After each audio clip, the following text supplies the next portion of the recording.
Hello, my name is Dr. Ayla Stanford. I am a candidate for Congress in the 3rd Congressional District representing Philadelphia, and I'm here to answer questions from Northwest organizations. So this question is from Mount Airy Business Improvement District.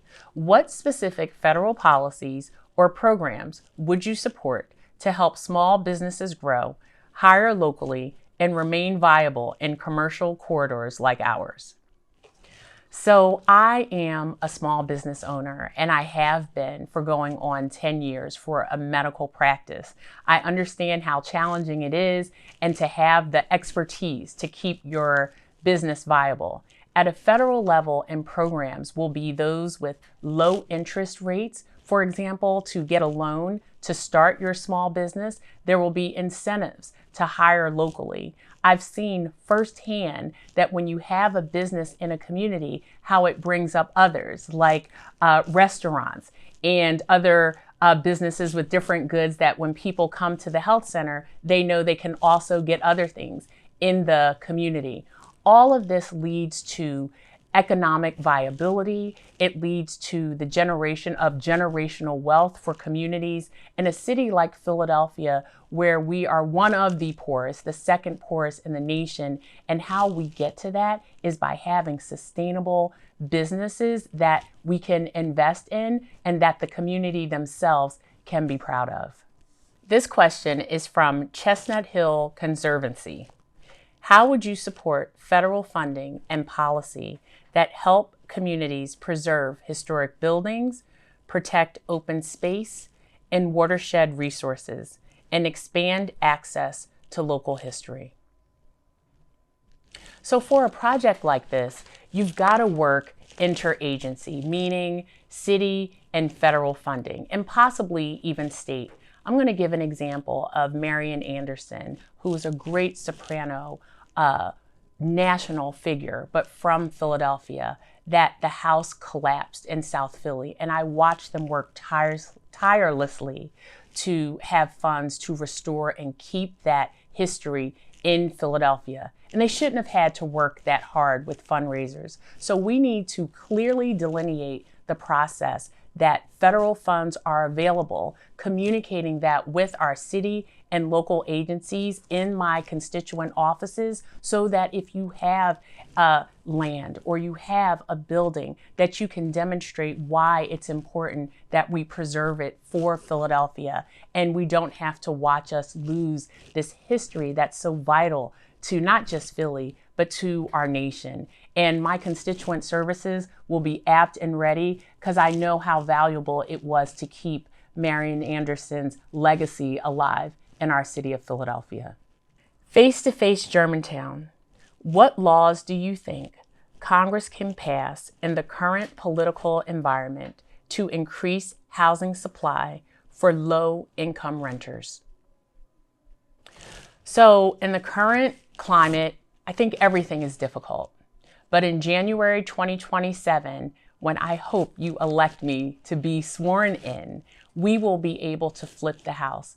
And with that, and also with bipartisan support, I would be voting for better and more availability of Section 8 housing for people to keep a home that maybe was left to them, and also to be first-time homeowners.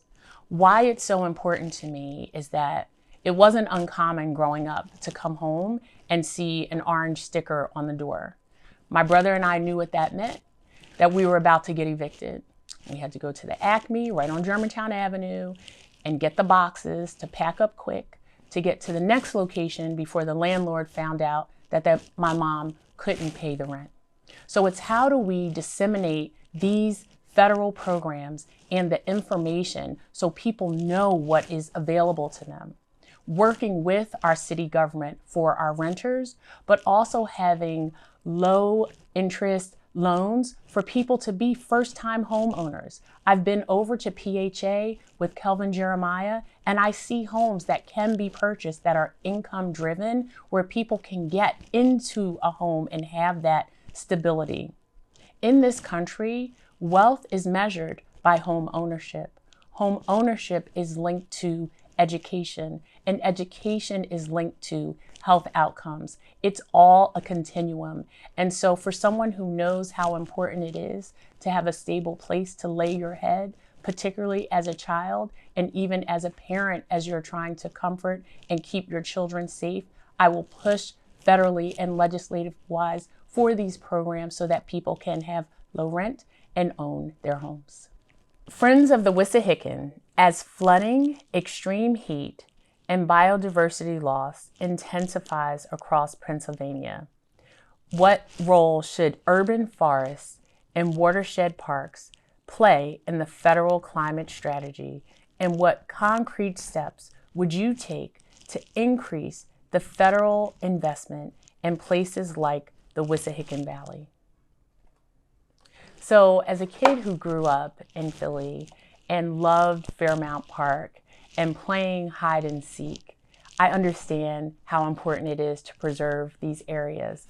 But what I believe we would need to do first is have the funding for a needs assessment to see what needs to be pruned, what needs to be cut down, what needs to be rebuilt, what is not on a solid foundation. And we will need the city, and we will need the environmentalists and the arborists to come through and help us so that we have as much information as we need to support the preservation of these spaces.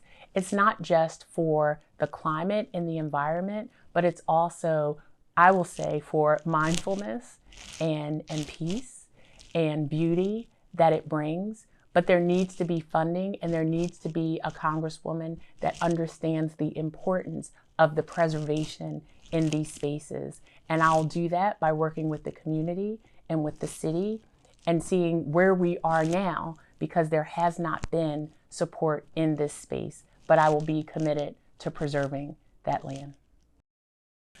Okay, West Mount Airy. Neighbors asked, can you recall a moment from your career where you wish you did things differently? And what did you learn from that experience? So I would say the moment from my career that I wish I did things differently is right now. And why I say that is that I was so committed to how do I impact as many people's lives as I can. You know, as a surgeon, I did it one patient at a time. During COVID, it was 100,000 people, and people came to know my name from service. And I thought, how do I use this name recognition and this influence to have significance in people's lives? And so I thought about being Congresswoman because it serves over 800,000 people. And I thought about how I was able to serve without a title and without the infrastructure of the federal government. What might I be able to do to impact lives in Philadelphia with that support? What I didn't do differently is because I was so excited about the opportunity, I would have asked more questions about this space. Because in medicine, integrity is everything. Values are everything. You have to have trust. And when you lie or you tell half-truths, you can't keep a job and no one will rehire you. And so in this space where I was there and you were there, but the story you're telling, we both know is not true, but people say it with a straight face, I don't think anyone could have told me that in a way that I could understand it until I experienced it. So what I might have done differently is dug a little deeper, but it hasn't changed my commitment. It just meant that I entered this in a selfless way, wanting to impact people's lives. In my final moments with you, I just want to share 3 reasons why I would love to earn your vote to be your next Congresswoman for the 3rd Congressional District. One is my lived experience. I'm the only candidate who government assistance was necessary for my housing, for my food, for my education, and for my health care. And so when I fight for replacing the subsidies to the Affordable Care Act and a single payer for health care, it's because I went to Health Center number 9 at Germantown and Shelton. When I'm fighting for education, it's because I was a Title I kid and there was a congressman that had a federal program. Because I was poor enough and smart enough, I was able to benefit from it.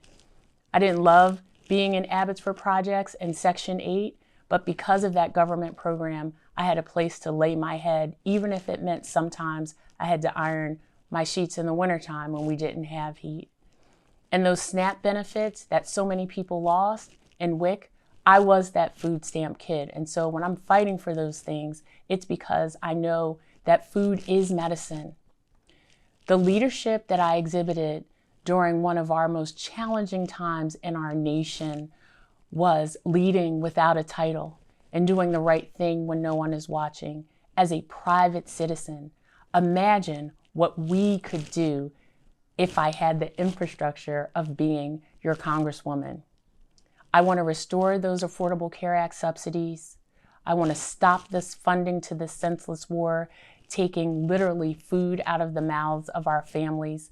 And I want to stand up to RFK and the senseless, non-qualified recommendations that are literally taking lives in our nation. I want to thank the organizations that submitted questions about things that matter most to you, and to remind everyone to vote on May 19th. Your voice is your vote.